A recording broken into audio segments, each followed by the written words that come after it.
Eu gostei da fala do deputado Alan, que nos contou sobre um tempo em que o professor era autoridade na sala de aula, em que os alunos aprendiam. Esse tempo foi anterior a Paulo Freire, com a sua pedagogia do oprimido.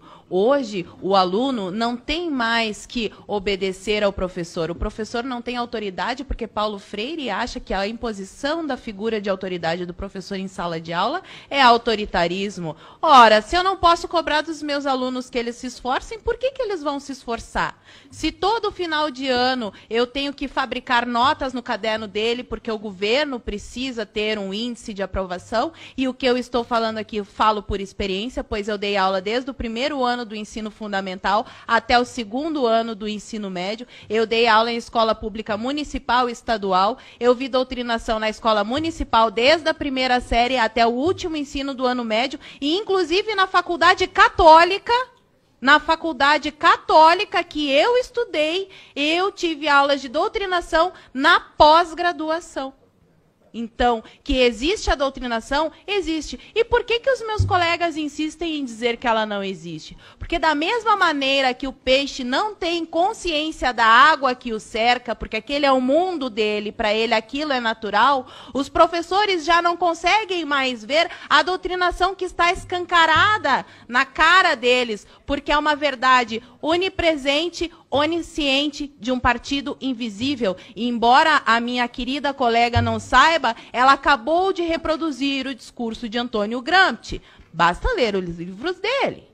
E a pergunta que ela faz sobre o que é que está por trás desse partido, a escola do Partido Único, sobraram 7 minutos na sua fala. Por que a senhora não nos brindou com seu conhecimento acerca da lei? Acredito que a senhora tenha lido toda a lei e poderia nos mostrar ali, item por item, aonde ela está ferindo a liberdade do professor.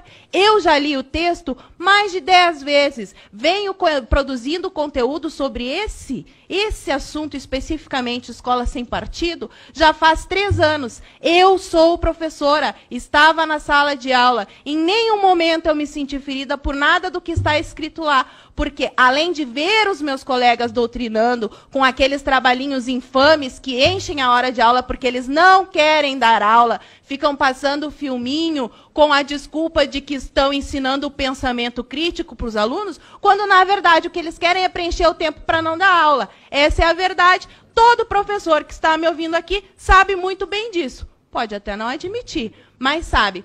Quero agradecer. Ali, provavelmente, ele é apoiador de Escola Sem Partido, porque traz o cartaz ali, Escola Sem Ódio. O Brasil não é da esquerda, do centro ou da direita. E é justamente isso que o Escola Sem Partido quer. Porque hoje a escola está na mão da esquerda. Nós não queremos a esquerda nem a direita. Eu sou tão contra o professor que vai dar aula com a camiseta do Che Guevara, quanto um professor que vai dar aula com a camiseta do Bolsonaro. Escola não é lugar de fazer política. Nós temos que ser neutros. E quando formos apresentar um tema político, nós temos que apresentar os dois lados. O que tem de tão ruim nisso? Até agora, eu só ouço professores dizendo que fere os direitos, Me digam aonde, me mostrem. Eu vim aqui, mostrei todos os meus argumentos, não com base nas minhas opiniões. Eu não fiz acusações ao Léo. Eu provei aqui, através de pesquisas científicas, o quanto um professor pode sim influenciar um aluno,